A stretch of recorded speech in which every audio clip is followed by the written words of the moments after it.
महानगर पालिका चुनाव महासंग्राम शुरू। ये सिर्फ वोट नहीं, यह है शहर का भविष्य। पानी, सड़क, सफाई, सुरक्षा, वादे कागजों पर नहीं जमीन पर परखे जाएंगे। जनता करेगी सवालों से वार और उम्मीदवार कैसे करेंगे ये इम्तिहान पार। दावे कटघरे में और सच्चाई कैमरे के सामने। सिटी न्यूज सिर्फ कवरेज नहीं, खोलेगा सच की परतें। सवाल तेज, जवाब साफ, आपके साथ, आपके पास, गली गली, प्रभाग प्रभाग। देखिए चुनाव स्पेशल महासंग्राम।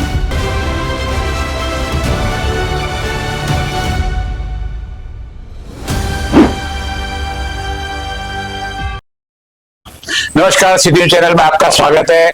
आज अमरावती में उप मुख्यमंत्री एकनाथ शिंदे की सभा हुई और सभा का विशेष आकर्षण रहा जगदीश गुप्ता, जो बीजेपी से शिंदे सेना से नाराज थे। उन्होंने शिंदे सेना को जय श्री राम कह दिया था।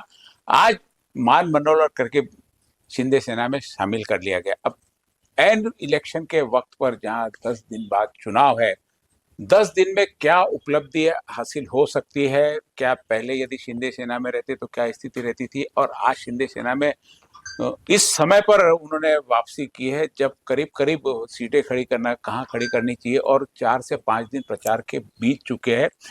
लोगों की आदतें कुछ अलग प्रकार की बनी। इन सारी चीजों को निराकरण करते हुए किस प्रकार शिंदे सेना को फ्रंट लाइन में लेके आए थे, ये जानते हैं जगदीश गुप्ता से।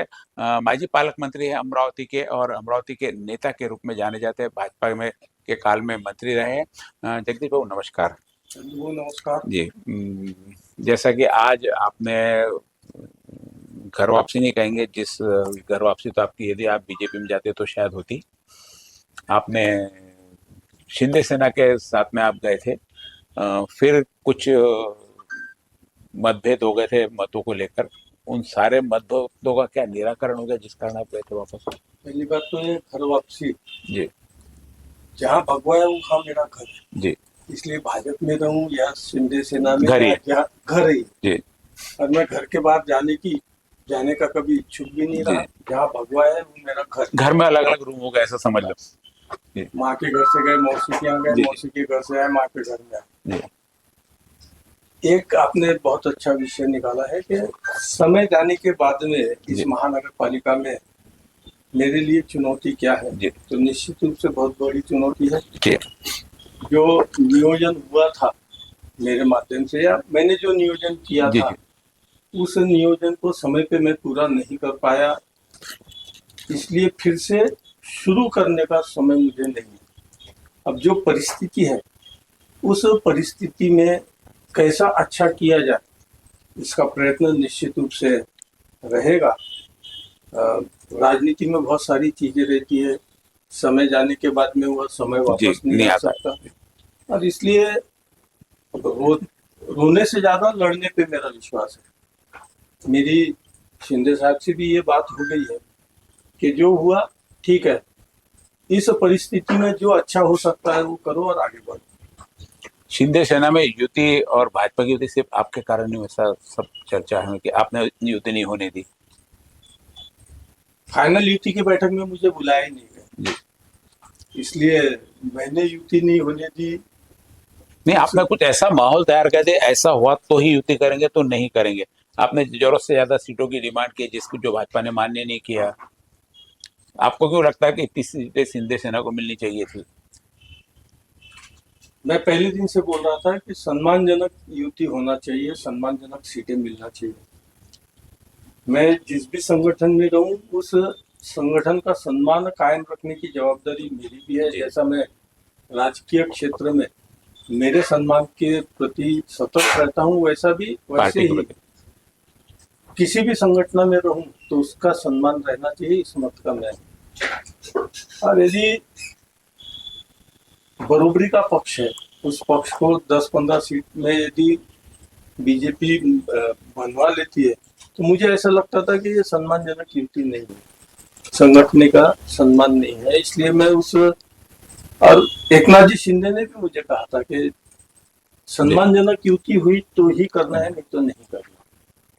परंतु उस समय थोड़ा सा युति की चर्चा में फाइनल मुझे निमंत्रित नहीं किया गया, जो कुछ भी कारण हो, इंटरनल जो भी होंगे, पर उस युति के बैठक में मैं नहीं था, और इसलिए युति हुई क्यों और टूटी क्यों, इसकी जानकारी मुझे नहीं। अब आपके पास में बहुत समय कम है। निश्चित रूप से आपने कहा कि अब नया कुछ करने को नहीं है, जो है उसको कैसे संवारा जा सकता है। आज निश्चित रूप से उप मुख्यमंत्री साहब की सभा हो गई, अब कोई बड़े लीडर की सभा यहाँ पे मुझे नहीं लगता कि उनके बाद में किसी की और होंगी, स्टार प्रचारक करके कोई आएगा। अब आपको ही अमरावती में प्रचारक करके सारे वार्डों में घूमना है। टिकटों की जहाँ तक बंटवारे का सवाल है, जिसको दी गई, आपके परिचित ही सारे, कोई नया उसमें कोई ऐसा है नहीं। हो सकता कुछ सीटें आपके पसंद की ना हो उसमें। और अभी आपने अपनी परिवर्तन पैनल के नाम से भी कुछ उम्मीदवार खड़े किए, क्या दोनों का भविष्य, क्या तालमेल रहेगा? मेरी शिंदे साहब से स्पष्ट बात हुई है, अभी तक जो हुआ है उसको कुछ हाथ नहीं लगाना है, जैसा चल रहा है वैसे चलने दो। इसको अच्छे से अच्छा कैसा कर सकते हैं, इसका प्रयत्न हम लोगों को करना है। जैसा मैं स्पष्ट बताया शिंदे साहब को कि कल ही मैंने मोरबाग प्रभाग में दीपक साहू के प्रचार के लिए उसके उद्घाटन के लिए मैं गया था, मेरा शब्द गया जी। वैसे ही परिवर्तन पैनल के 2 उम्मीदवारों को मेरा, ऐसे बहुत जगह मेरे कमिटमेंट हो चुके हैं, इसको मैं तोड़ नहीं सकता। उन्होंने कहा जो हुआ है अभी वैसे ही चलने दो, आगे अच्छे से अच्छा क्या हो सकता है इसका प्रयत्न। 3 सीटें छोड़ के बाकी सारी सीटों पे आप जितनी ताकत से आप पहले लगते उतनी ताकत से लग जाएंगे आप। गुप्ता जी, आपने 600 कहा था कि पिछले बार जब हमारे पास आए थे आपने कहा 600 कार्यकर्ताओं के साथ आप शिंदे सेना में गए थे, उनको न्याय दिलाने के लिए आपने एक तरीके से शिंदे सेना को जय श्री राम कहा था। आप उस पूरे प्रोसेस में नहीं थे जब टिकट का बंटवारा हो, क्योंकि उस समय तक आपने जय श्री राम कह दिया था। क्या आपके समर्थकों को टिकटें मिली है जिनके लिए आप प्रचार करेंगे, या फिर आपने कहा कि आपने कई कमिटमेंट ऐसे किए हैं कि आप जो आपके समर्थक है वो लड़ रहे निर्दलीय या किसी अन्य दल में, तो आप उनका समर्थन करेंगे? या आज आपने उस सभा में आपने यह नहीं कहा कि आपको शिंदे सेना या शिवसेना के लिए वोट देना, आपने वर्ड यूज किया भगवा के लिए, तो इसे क्या समझे? भगवा का मतलब तो भारतीय जनता पार्टी भी, आपका परिवर्तन पैनल भी और शिवसेना भी, इसको हम कैसे समझे? इसको समझने के लिए ज्यादा मुझे लगता नहीं कि दिमाग की आवश्यकता है, इसे समझने के लिए केवल भावना की आवश्यकता है। मेरी भावनाएं जुड़ी है भगवा के साथ, किसी भी प्रकार का संकट आया तो मैं भगवा के साथ जुड़ा रहता हूँ। लेकिन भगवा की 3 पार्टियां हैं, मैं ये कह रहा हूँ, मैं उत्तर दे रहा हूँ। मैं प्रचार के लिए निकलूंगा जो सही भगवा है। बहुत से ढोंगी साधु भी रहते हैं और कोई बहुत से त्यागी साधु भी रहते हैं, और बहुत से समय आने पे भगवा उड़ने वाले रहते हैं। मैं लोगों के बीच जाऊंगा, सही में भगवा के लिए काम करने की क्षमता किसकी है, ईमानदार भगवाधारी कौन है, और किसके पीछे लोगों ने खड़े रहना चाहिए, ऐसा मैं कहने का प्रयत्न करूंगा। यानी अगर वो शिवसेना के नहीं भी रहे, शिवसेना को आपको लगता है शिवसेना के अपोनेंट में कोई ऐसा जो भगवा का सही में प्रचारक है, सही में भगवाधारी है, तो क्या आप शिवसेना के उम्मीदवार के खिलाफ भी प्रचार करेंगे क्या? मैंने अभी उदाहरण दिया, जो आपका कमिटमेंट हो गया, पहले जो कमिटमेंट हुआ उससे मैं दूर नहीं जा सकता, अरे स्पष्ट मैंने बता दिया। कितने लोगों को आपने कमिटमेंट की अगर हम बात करें कि कितने ऐसे लोग हैं जिनके लिए समय आने पे बताएं? नहीं, अभी आपने कमिटमेंट कर दिया। 2 परिवर्तन पैनल के 2 उम्मीदवार हैं और एक दीपक साहू, ऐसे 3। हमारे पास तो ऐसी खबर है कि 14 लोगों का कमिटमेंट हो चुका, जो मेरे पास खबरें आई, इसलिए मैं पूछ रहा हूँ। सब चीजें समय आने पे आपको पता चलेगी, कुछ चीजें अंडरकरंट चलती है, कुछ ओपन रहती है। तो भगवा की लड़ाई क्या अभी भगवा से है? क्या आपकी प्रतिस्पर्धी पार्टी अभी बीजेपी रहेंगी, या बीजेपी से आपकी मैत्रीपूर्ण लड़त रहेगी? ऐसा है, राजनीति में मैत्रीपूर्ण लड़त के ऊपर मैं विश्वास कभी नहीं रखता। सिर्फ कहने के लिए मैत्रीपूर्ण लड़त रहती है, सीधी लड़ाई, सीधी लड़ाई रहती है। देखिए, महायुति में भाजपा भी है, राष्ट्रवादी भी है, सेना भी है और युवा स्वाभिमान भी है। मैं पूरे महाराष्ट्र की बात कर रहा हूँ, उदाहरण दे रहा हूँ। पिंपरी चिंचवड़ में बहुत अलग तरीके की टीका भारतीय जनता पार्टी के ऊपर राष्ट्रवादी के माध्यम से हो रही है। जी।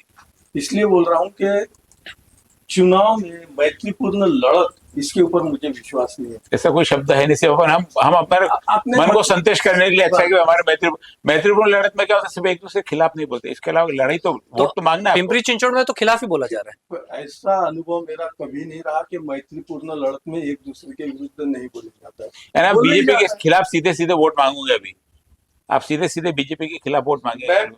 मेरे पार्टी के लिए, मेरी पार्टी के लिए मैं सीधा सीधा मत मांगूंगा, किसी के ऊपर टीका ना करते हुए। मेरा स्वभाव नहीं है टीका करने का। मैं मेरे साथ में जुड़े हुए लोगों के लिए, मेरी पार्टी के लिए, भगवाधारियों के लिए मैं सीधा मत मांगूंगा।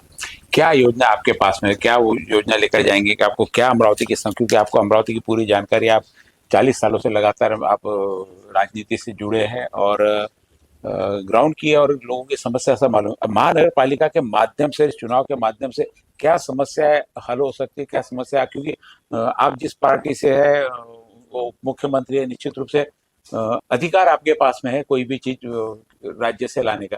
तो आप क्या अमरावती के लिए अभी लोगों को सजेस्ट करेंगे, ये अमरावती की समस्या है, ये हम उसको सॉल्व करेंगे? अमरावती की सबसे बड़ी समस्या है कचरे की। जी। आज शिंदे साहब ने भी उसका उल्लेख किया है। अमरावती का कचरा कलेक्शन ये बड़ी समस्या है। उससे भी बड़ी समस्या है डंपिंग की। आने वाले वर्षों में जहां कचरा डंप होता है वो कचरे का पहाड़ बनने वाला है। तो आने वाले समय में यदि मुझे अधिकार प्राप्त होते हैं, मेरे माध्यम से लोग सत्ता में बैठे, तो पहली प्राथमिकता मेरी रहेगी कि कचरे के ऊपर जो प्रक्रिया होने वाले कारखाने हैं या जो प्रक्रिया करने की टेक्नोलॉजी है, उसे जल्द से जल्द अमरावती में कैसे लाया जाए। उदाहरण के लिए इंदौर में बहुत अच्छी प्रक्रियाएं हैं, बहुत से महानगरों में अच्छी प्रक्रिया शुरू हो गई है। नई टेक्नोलॉजी के माध्यम से रिसाइकलिंग शुरू हुई है। प्लास्टिक से बिजली उत्पादन हो रहा है, बाकी खेती के लिए उर्वरक अच्छे बन रहे हैं। तो ये सारी नई टेक्नोलॉजी का ज्यादा से ज्यादा उपयोग कैसा किया जाए और गवर्नमेंट का उसमें पूरी मदद कैसी रहे, इसके लिए प्रयत्न होंगे। नहीं तो आने वाले कल में जो बड़े बड़े महानगरों में कचरों का पहाड़ बन गया है, अमरावती में भी वह धोखा निर्माण होने जा रहा है। अभी मैं रायपुर गया था देखने, वहाँ पे हमने कचरा व्यवस्थापन का, यानी जैसे अपने प्रभाग, उस प्रभाग में ही एक जगह पर, जैसे द्वारा बाजार में पहले था अपने यहाँ पे, कचरे को वहीं पे ये रिसाइकल करके उसका पूरा उस प्रभाग। तो ऐसे हर प्रभाग में एक अभी डंपिंग की जगह क्या हो गई, हर जगह लोगों ने कचरा कुंडी रखे हैं, एक नया हर जगह वो कंपोस्ट डिपोसरी का निर्माण कर दिया हर प्रभाग में। और हर आदमी चाहता है कि मेरे प्रभाग में कचरा नहीं है, तो बाजू वाला भी चाहेगा कि उसके प्रभाग में ना। तो ऐसी कोई व्यवस्था हो सकती है, उस वार्ड का कचरा, उस प्रभाग का कचरा वहीं पे एक बड़ा हॉल बना के वहीं पे उसका विलेवाट कर दिया जाए। मैंने देखा है, इसको नहीं होता ऐसा नहीं है। हर एक समस्या का हल जी। और इसलिए मैं कह रहा हूँ कि इस समस्या के ऊपर गंभीर रूप से चिंतन करके इस समस्या को कैसा निपटाया जाए, वेस्ट पासून बेस्ट कैसा हो सकता है, इसकी संकल्पना केवल महानगर पालिका में चुने गए प्रतिनिधि या महाराष्ट्र शासन इनके माध्यम से होगी। ये स्वप्न अमरावती वासियों का होगा तो वह पूरा गलत है। इस समस्या का समाधान अमरावती के हर परिवार को करना जरूरी रहेगा। जब तक परिवार का हर सदस्य मेरा घर स्वच्छ करने का है, मेरी अमरावती स्वच्छ करना है, ये संकल्प नहीं लेगा, तब तक ये पॉसिबल नहीं। उदाहरण देना है तो आजकल हर एक पैकिंग में प्लास्टिक आ रहा है जी। हम प्लास्टिक लेते हैं, नालियों में फेंक देते हैं, डंप हो जाता है। शादी ब्याह के जो केंद्र है, आप उसके बाहर जाओ, सारा डिस्पोजल से भरा पड़ा है। तो यदि मुझे मिला तो पहले तो इन चीजों के लिए नियम बनाना भी जरूरी है। सार्वजनिक जगह पे जहाँ आर्थिक उलाढाल हो रही है, वहां पे निश्चित रूप से उनको कायदे के चौकट में ला के, ये तुम गंदगी कर रहे हो, एक तो इसकी विलेवाट आप लगाओ, नहीं तो इसको लगने वाला खर्चा आपको अच्छा। करना है। पेंटी क्लॉथ बनाना पड़ेगा कुछ, जब तक नहीं होगा जब तक लोग तब तक लोग जी नहीं है। ये सारे विषय मेरे दिमाग में थे। नहीं बिल्कुल, आप ये जीतने के बाद की तो पूरी प्रोसेस, लेकिन अभी आपके सामने सबसे बड़ा यक्ष प्रश्न मुझे ये लगता है कि जैसे आपने इसके पहले भी आरोप लगाए हैं कि अड़सुल पिता पुत्र, और कहीं ना कहीं वो शिवसेना को या कमजोर कर रही है, या उस शिवसेना की जो एक शेर जैसी दहाड़ती थी उसके वो म्याऊ की स्थिति में आ गई है, बिल्ली बन के, जो अमरावती में दिखाई दे रही है। आप मेरे मुंह में गलत शब्द डाल रहे हैं। मैंने कभी नहीं बोला अड़सुल पिता पुत्र, कोई भी रिकॉर्ड निकाल नहीं नहीं, मैं कह रहा हूँ तो इसके लिए अभी सब सिचुएशन के लिए जिम्मेदार कौन था कि इतना लेट जो हुआ, उसकी जिम्मेदारी किसकी है? जो भी जिम्मेदार है। तो आप देखिए, आप नेता है, नाम मैं इसलिए मैं बाहर का, क्योंकि आपके बाद अड़सुल पिता पुत्र यही दो है जो यहाँ की शिवसेना को देख रहे हैं। आप भले ही ना कहे, लेकिन वो इशारा तो प्रभारी। हाँ, प्रभारी। तो मुझे ये इतनी स्थिति, इतनी कियोस्क की स्थिति बनी कि आप आखिर के 10 दिन में आपको आना पड़ रहा है। अब मुझे आज लगता है 7 तारीख को आप आ रहे हैं और ये 14 तारीख तक या 13 तारीख तक ही रहेगी। एक हफ्ते में ऐसा क्या, या फिर आपके बीच में कुछ ऐसा अंडरस्टैंडिंग है कि आप ये देखेंगे, आप इस चीज को, क्या आपको फ्री हैंड दिया गया है क्या उप मुख्यमंत्री की तरफ से? मुझे ये जानना है। फ्री हैंड के लिए रहा ही क्या, केवल प्रचार रहा है। तो वही फ्री हैंड आपको, वही मैं कह रहा हूँ। अब लोगों के बीच में जाने के लिए मुझे कहा गया है, मैं लोगों के बीच में जाऊंगा, अपने विषय रखूंगा, और मैंने कभी किसी नेता के बारे में टीका, मुझे मेरे पक्ष का रहे या दूसरे पक्ष का रहे, आपने जो बोला कि पिता पुत्र के बारे में मैंने कहा, तो मैंने कभी नहीं कहा, कहीं से भी रिकॉर्ड निकाल दी।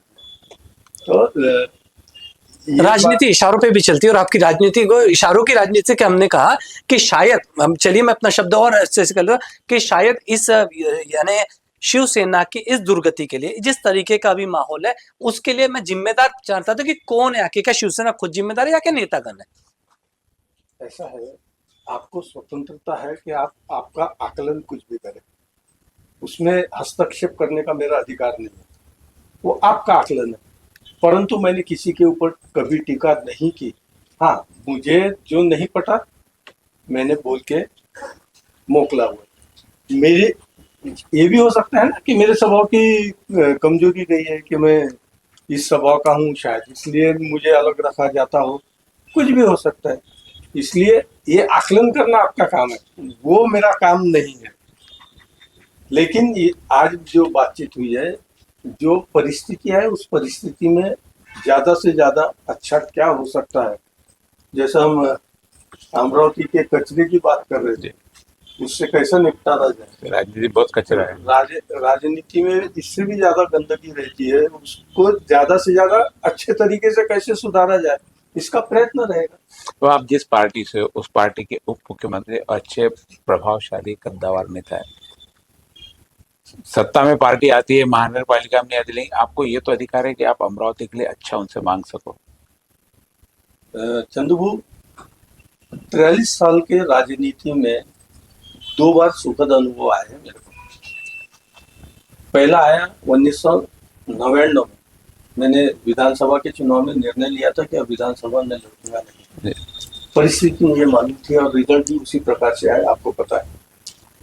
लेकिन कार्यकर्ता के घर जाकर टिकट देना और उसे काम से लगाना, ये गोपीनाथ मुंडे ने उस समय किया 1999 में, और 2025 में एक नाथ जी शिंदे, इन्होंने पहले मुझे यहाँ आने के पहले मुझसे 15-20 मिनट 3 दिन पहले फोन पे भी वार्तालाप की।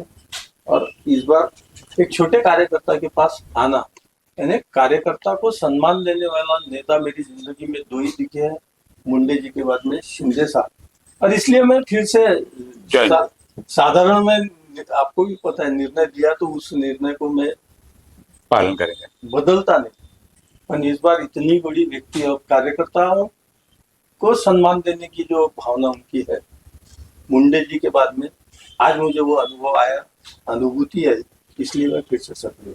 ये थे जगदीश गुप्ता हमारे साथ में। एक अनुभूति पुराने जो जी आपने जो कहा कि इतने कद्दावर नेता सत्ता आए नहीं आए, वो आपकी बात सुनेंगे कि नहीं सुनेंगे, मैं अमरावती के डेवलपमेंट के लिए बात कर मैं उसका ही उत्तर देना चाह रहा था कि एक कार्यकर्ता के लिए जो व्यक्ति मुझ तक आ सकता है, तो अमरावती के विकास के लिए तो पूरे ताकत से खड़ा रहेगा ही, इसके बारे में मुझे कोई शंका ही नहीं। एक आखिरी प्रश्न ऐसा है, क्या लगता है आपको शिंदे की शिवसेना, जो शिवसेना है, अपने कितने उम्मीदवारों को जिता रही है? आपका अभी जो आकलन आप 7 दिन में जो करेंगे, क्या लगता है कि क्या महापौर आपका बैठेगा, कितने तक आप जाओगे, एक आपका आकलन?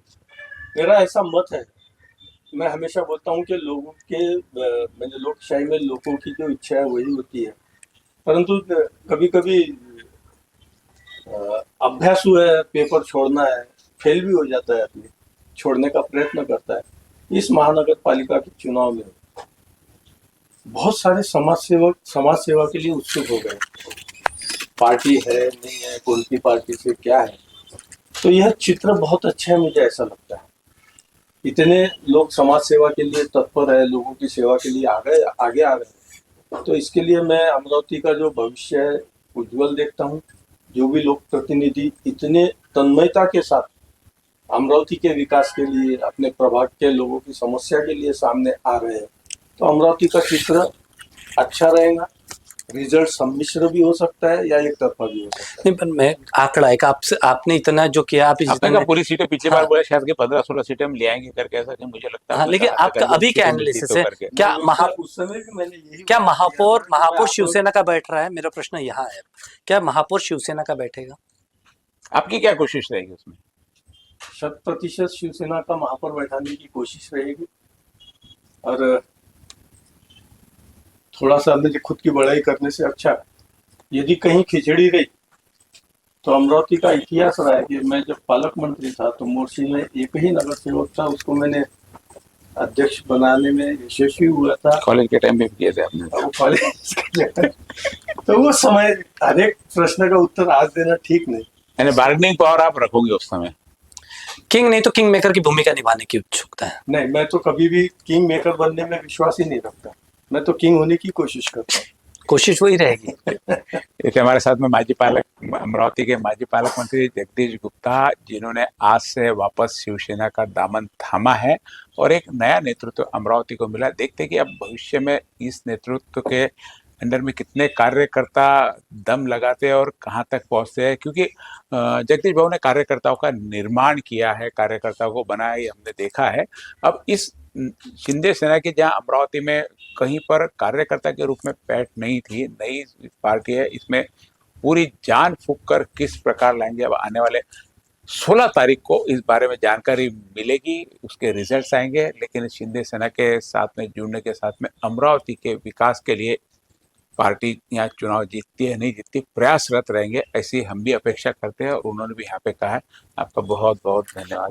तो आपके सिटी परिवार को बहुत बहुत धन्यवाद। आपके माध्यम से अमरावती वासियों को मेरे विचार जी जी अनेक बार पहुंचाने में मदद मिलती है, उसके लिए आपके परिवार को मैं बहुत बहुत धन्यवाद देता हूँ।